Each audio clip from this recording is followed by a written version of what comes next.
Assalamualaikum warahmatullahi wabarakatuh. Nempangkeun Pasta Abdi Raihan ti kelas 10 MIPA genep.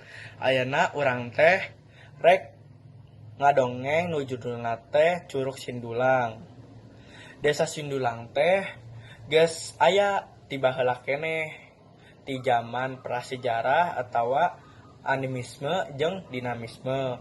Pacabakan karuhuna teh kana tani ngan sok pipindahan upama sareng dipalakanana maranena teh sok pindah deui ka tempat nu sejen. Dina hiji waktu karuhuna teh tepi ka hiji tempat nu masih keneh mangrupa leuweung Gerot tapi hade lamun dipake tatanen jeung padumukan nya akhirna mang tahun-tahun tetep tumentep ngan aya sababaraha urang sok ngider bae sakalian balik ge sok ngajirim sasatoan atawa bebuahan. Manehna mah bisa mancala putra mancala putri. Anjeunna boga budak hiji dina hiji waktu anakna teh geus dewasa. Barang ningali aya si tumang ngabrugan ka indungna. Si anak teh anta parah deui manehna mesat pedang tuluy disebutkeun ka si tumang.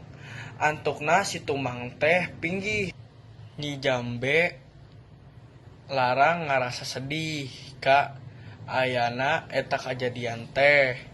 Waktu bulan purnama teh ngadadak aya nu murak ti langit teh persis kana hareup Nyi Mas Jambe larang. Ari kumanehna teh dicokot hiji cindet teh baru nyebut cinde tuluy manehna teh netep bulan nu aya di langit anu terang. Nyebutkeun bulan lamun dihijikeun jadina cinde bulan. Satepina ka tempat nu merlukeun hiji pemimpin aya akhirna mah ngangkat nu jadi RT atawa lurah. Ku lurahna teh diganti ngaranna jadi Cindulang ngan sabab ngan pada penjajahan Walanda jeung Jepang. Sekian dari saya, terima kasih. Assalamualaikum warahmatullahi wabarakatuh.